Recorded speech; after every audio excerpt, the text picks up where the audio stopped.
ओम शांति।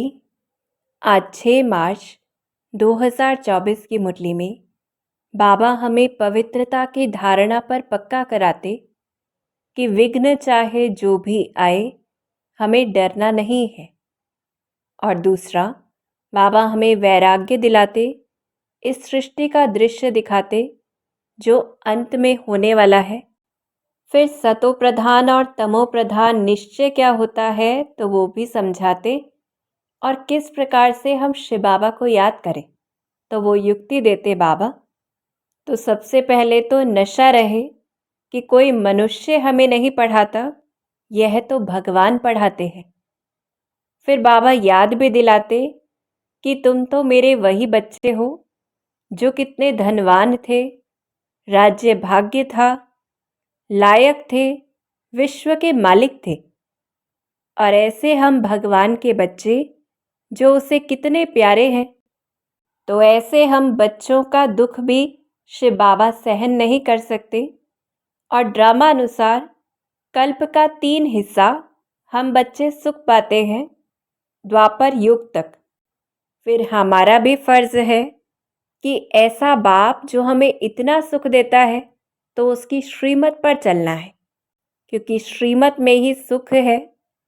जो ज्ञान के सब्जेक्ट के द्वारा बाबा अंडरलाइन कराते कि यह बहुत ऊंची पढ़ाई है, और इसमें मुख्य सब्जेक्ट जो योग का है। तो याद के सिवाय विकर्म विनाश कैसे होंगे, पूछते हैं बाबा, और हमें खुद से पूछना है। यही फुरना लगा रहे कि हम जो तमो प्रधान पतित कंगाल बन गए, तो वापस सतो प्रधान पावन सिरताज कैसे बने, क्योंकि जन्म जन्मांतर के पाप सिर पर है, ये खुद को महसूस करवाना है। फिर कैसे याद करें उसे कि वो तो चुंबक है और वो कोई कम नहीं है। भले छोटी सी बिंदी है, पर बेहद का बाप बहुत मीठा है, सदा पवित्र है, जिसके लिए गायन है कि गति सदगति दाता एक ही है, और वो सर्वशक्तिमान अथॉरिटी है। इस समय वो हम सभी बच्चों को ऐसा बनाता है। तो ऐसे हम शिव बाबा को याद करें जो बड़े ते बड़ा बाप है, और हम उसके कितने लाडले बच्चे हैं। और फिर बाबा हमें धारणा के सब्जेक्ट पर ले चलते, जिसमें मुख्य पावन बनना है, क्योंकि हमने उसे पतित पावन के स्वरूप से पुकारा। और शिव बाबा इसीलिए आते, हमारी वानप्रस्थ अवस्था में आते, जब हम आत्माएं बिल्कुल अपने पूर्वज स्वरूप में हैं। तो ऐसे समय ही ये कायदा शुरू होता, और हमें वाणी से परे जाना है, क्योंकि वानप्रस्थ अवस्था है। तो बाप को पूरा याद करना है। गृहस्थ में रहते अंतिम जन्म में पावन जरूर बनना है, क्योंकि जिस घर में हमें जाना है, चाहे वो परमधाम है या सत्युग है, तो दोनों ही पवित्र दुनिया है।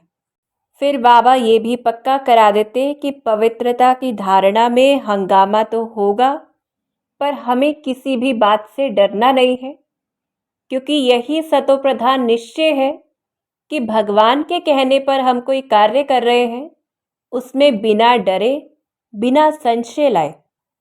फिर दूसरी धारणा बाबा ड्रामा की पक्की कराते कि ये बड़ा बेहद का ड्रामा है, जिसमें हम सभी पाठधारी हैं।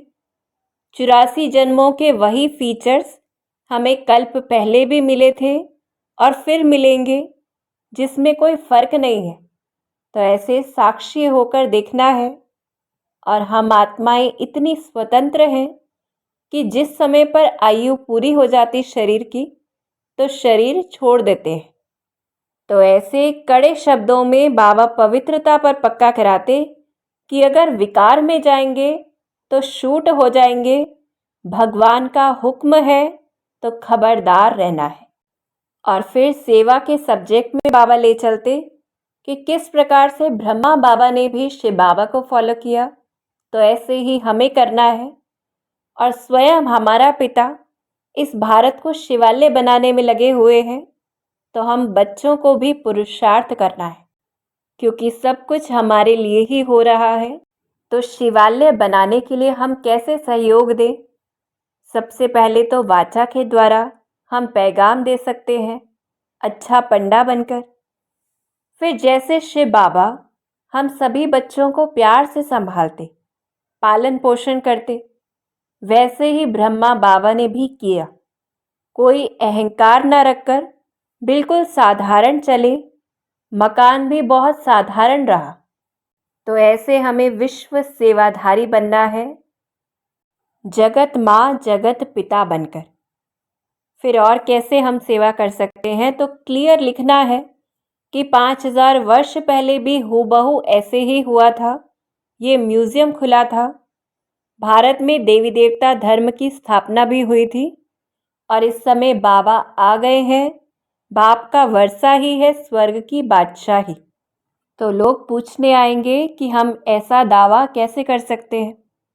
फिर बाबा हमें बताते तमो प्रधान निश्चय भक्ति में जो होता है तो कैसा होता है, जहाँ चुल्लू पानी अर्थात थोड़ा सा पानी देखकर उसको तीर्थ समझ लेते और उसमें स्नान करते, सोचते हैं पवित्र हो जाएंगे। तो इसलिए बाबा हम बच्चों को वरदान के माध्यम से भी प्रेरित करते कि जैसे बिना पानी प्यास से तड़पते हैं, ऐसे ही ज्ञान अमृत न मिलने से आत्माएं इस समय दुख में, अशांति में तड़प रही है और किसी प्यासे की प्यास बुझाना ये महान पुण्य होता है। तो हम बच्चों को चांस लेना है सेवा का और समय निकालना है। जैसे भोजन करना या पानी पीना ये ज़रूरी समझा जाता है, ऐसे ही इस पुण्य को भी ज़रूरी समझते हुए हमें करना है, तब ही महान पुण्य आत्मा कहा जाएगा। तो ऐसे अंत में बाबा हमें प्रेरित करते पुरुषार्थ के लिए, वैराग्य दिलाते हुए कि जाना तो सभी को है इस दुनिया से, क्योंकि सारी पते दुनिया की बदली होनी है, विनाश ज़रूर होना है, मौत तो सिर पर खड़ा है। तो हम कहाँ लगे हुए हैं अभी तक, चेकिंग करनी है। एटॉमिक बॉम्ब बनाते रहते हैं, प्राकृतिक आपदाएं भी होंगी और आजकल तो गैस आदि से ऐसी चीज़ें निकली हैं जो मनुष्य बैठे बैठे ही खल्लास हो जाए। फिर बड़े बड़े पत्थर गिरेंगे जो सब मकान आदि टूट जाएंगे और अंत में तो हॉस्पिटल आदि भी रहेगी नहीं, तो कुछ भी रहना नहीं है। तो ऐसे दृश्य को देखते हमें अभी से अपना समय अविनाशी कमाई की ओर लगाना है। श्रीमत पर ही कल्प कल्प हम मालिक बनते हैं, भारत को स्वर्ग बनाते हैं। तो हम बच्चों को बहुत पुरुषार्थ करना है और स्लोगन के माध्यम से भी बाबा प्रेरित करते कि बीती को हम बिंदी लगाएं, जो हुआ सो हुआ, पर इस समय अभी हिम्मत से आगे बढ़ें तो बाप की मदद हम बच्चों को मिलती रहेगी।